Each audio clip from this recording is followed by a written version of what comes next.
Tenderfoot Tactics is an open-world tactical RPG and quite unlike anything I have played before. I won't spoil much beyond a few core mechanics. If what you're about to see seems interesting, I do recommend Tenderfoot Tactics, despite, and perhaps because of, its quirks. The archipelago is covered in fog. No ordinary mist, mind, but a massive sentient spirit taking control of the bodies and minds of most of the goblin, fae, and troll population. There are other smaller spirits guiding troops of gobs for their own reasons. You are one of them. When the game starts, you have no idea what you're supposed to do. You simply roam the massive open world. After a run-in with the fog, you may want to fight back against it, but how? How do you fend off a creature this powerful and literally ubiquitous? This is your quest. Much like Breath of the Wild before it, Tenderfoot Tactics allows you to tackle the final chapter whenever you want. If you can find it, that is. While the thick fog and the seemingly constantly shifting environments may leave you lost and confused while traveling on foot, calling in the help of your bird companions will grant you the vantage points you need. The more birds' nests your goblins find, the higher up your avian ancillaries can fly, and the further they can see. This is how you add all-important markers to your field of view. Most of these will be simple herbs or possible camping spots, with fellow spirits and settlements being a rare sight. Each landmark, no matter how minor, will be something one of your party members is interested in visiting. Satisfying their curiosity will give them bonus XP, pushing you to follow a trail of fey weed and pretty flowers on your way to the destination you've set for yourself. You don't have a map until you find one, so you will have literally no idea where you are. Your feathered friends spy the goblin villages from far away, which should be enough to make you want to travel there. As I describe the journey, make your best estimate on how long you think this took. On your way, your actions are limited. You can walk, jump, which is mostly useless, and slide down hills for a speed boost. You will come across enemies, each surrounded by a circle within which they will try to hunt you down. Often these are easily avoided without too much of a detour. Hi, Leon. Other times it makes more sense to fight your way through to not lose your bearings. Hi. Leon, you gotta get up. Come here. Hi, boy. You're a bear. He's a bear. He's as big as a bear. The turn-based tactical combat is what you'd expect. Think Final Fantasy Tactics, XCOM, or Fire Emblem, but with a focus on manipulating the terrain to your advantage. Move your party across the map and use the abilities they have learned to defeat your foes. Tenderfoot Tactics comes with a few mechanics to set it apart. When flanking or attacking with certain skills, your opponent will be unnerved, pushing them down the turn order. This allows strategic players to effectively stun-lock particularly serious threats while the team whittles them down. The fog will use this mechanic against you too, so always make sure to protect your archers and spellcasters. Most of the advanced skills hit more than just one square, ranging from the classic cone shape to the massive area of effect of the fittingly titled Nightmare spell. As you upgrade your goblin's powers, many will hit more and more tiles. A single arrow turns into a 4-square cross salvo, a cross becomes a 3x3 grid. Both healing and damaging skills affect everyone, friend or foe, in the area. I love the way this represents how difficult to control the power of the spirits must be for our fuzzy familiars. Especially classes like the Spell Sword and the Battle Mage seem to be bursting with magic they barely know how to aim in the right direction. Every battle takes about 5 to 10 minutes, depending on your lineup and how many behemoths you'll face. Luckily and surprisingly, there is no permadeath. Your party heals back up to full after every fight, and there are no penalties for hitting your own units, beyond, hitting them. This ensures the game is never too frustrating, which is a huge relief.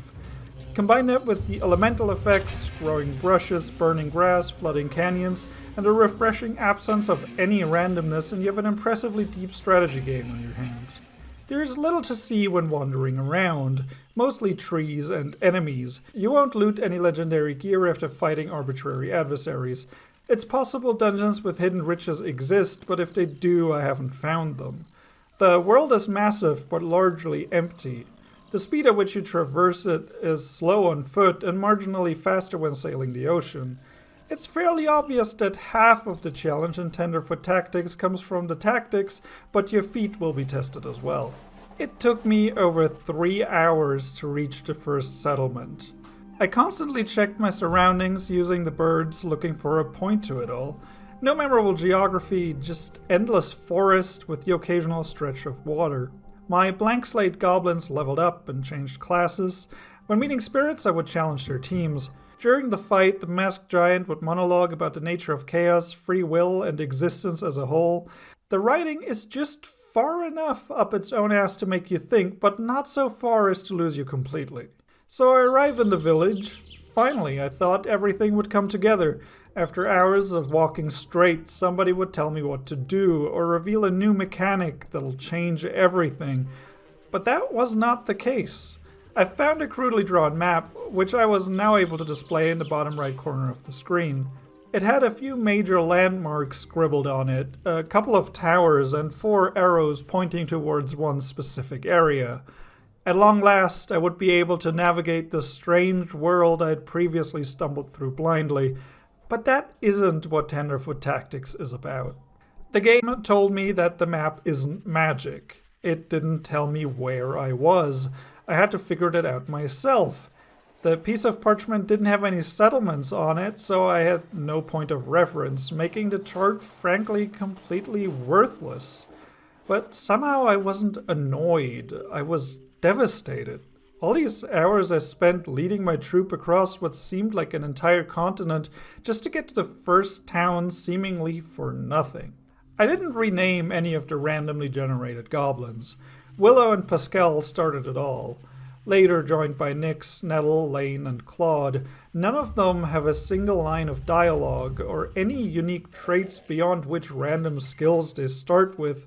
Yet in the dozens of battles and miles of travel, I have grown so attached to them I attributed arbitrary character traits to them, like a person would do to their fish or pet volleyball. Volleyball? Did I say Wally? You said volleyball. Oh no. Pascal became the fearless leader of the group, using his abilities to inspire and shield his allies. Nyx was the empathic healer, employing magic and uplifting songs to keep the party alive. Claude was an absolute mad lad, bombarding enemies with fire arrows and grenades from a not always safe distance. All I had to go on were whatever classes and skills I happened to spec into with each one of them. But more importantly, the game never told me otherwise. Unlike the units in XCOM or Darkest Dungeon, these gobs never speak, and thus never contradicted these characterizations. Now that you understand how much I love my little goobers, you might be beginning to see why I think Tenderfoot Tactics deserve more than a simple review. Back to the adventure. I finally had a map, but it was useless. I noticed a new symbol on the party screen and clicked it. The game asked me if I wanted to leave one of my goblins behind as a caretaker, who would ensure the village's protection from the fog. I couldn't say no. It was my quest to defeat the fog. It's the only thing I knew for sure. So after much deliberation, Lane was stationed at Nape. I could get him back on board any time, provided I was willing to make the journey, as the game doesn't have fast travel. Lane's position was permanently marked. No matter how far away I was, the birds could always see him. This was the moment everything clicked. If I were to journey to another settlement, not only might I find another map, but once I deployed a caretaker there, I should be able to triangulate where in the world I was. About 3 to 5 hours of travel and combat later, that's exactly what happened. Tenderfoot Tactics took a massive risk with this design. You can waste disgusting amounts of time if you reach the wrong conclusions and make the wrong decisions. Even when you have a quest marker to follow, you will need to cross-reference your maps with the relative locations of your caretakers to find that one specific gate you need to reach your destination. It takes a long time to do anything and get anywhere, but it is the time that you invested that makes you care. You wouldn't keep playing if you didn't. And that's the point I've been working towards this entire time. Now and then, games come along that place immersion and the connection to the characters over convenience and the nebulous concept of fun. Shenmue made you work a samey job driving a forklift around for hours of real time. The original Dark Souls forced adventurers to not only descend into the disease-ridden depths of Blighttown, but claw their way back out of it as well. Outer Wilds required explorers to wait at the right place at the right time. All these design choices have a point, but are likely to turn some players off, and that's totally fine. Most AAA games are terrified of losing customers. That's why they cater to the lowest common denominator. All they have to do is rope in as many people as possible and keep them numbed for long enough to make them feel like they got their money's worth. Just give them loads of content, flashy graphics, and an immediately satisfying, easy-to-learn gameplay loop. Just make sure players never have enough downtime to get bored or, God forbid, think critically. This is also totally fine. These titles are often interchangeable. Far Cry 3 to 5 are virtually indistinguishable from one another, and the less said about the state of modern sports games, the better. There's plenty of value in games designed to be mindless entertainment. I am first to admit I adore the Puzzle Quest series. Hell, I would probably enjoy Candy Crush if it wasn't figurative, perhaps literal Satan. But once you've played a couple of these titles, they start to feel like products rather than works of art. You consume and then forget them. It's experiences that dare to deviate from the comfortable design standards that invariably stand out. The beauty of games lies in their interactivity, and the freedom within that interactivity allows players to overcome challenges their way and see the world from their own perspective. It's the obstacles the developers place in front of you that will set one game apart from the other. Is it fun to kill hundreds of faceless goons? If you love tactical combat, then yes, immensely actually. If you don't, there's nothing for you here. Is it fun to trip over your feet for 25 hours just walking through miles upon miles of forest? No, honestly, not really. But it provided the context for Tenderfoot Tactics But it provided the context for Tenderfoot Tactics' primary obstacle and antagonist, the fog. As frustrating as being lost was, the moment I gained the knowledge and resources required to find my way around the archipelago brought me a level of satisfaction and genuine excitement on par with the award-winning Outer Wilds. Had this game had a detailed map, fast travel, a sprint button, or a smaller world, I would have never felt this disoriented and confused. Even the markers pointing me towards settlements didn't tell me how far away they were. It's the feeling of my doubts slowly fading as I learned to traverse the oppressive fog that made this game for me.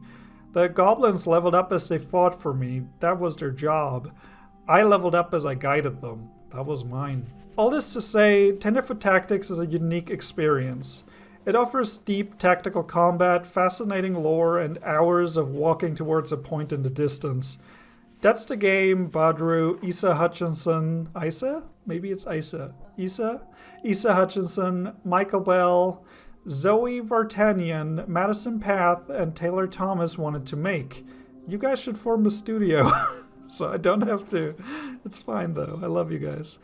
No compromises were made. It is not intended to be liked by a large audience. It's meant to be loved by the few it will click for, and that is quite frankly a beautiful thing.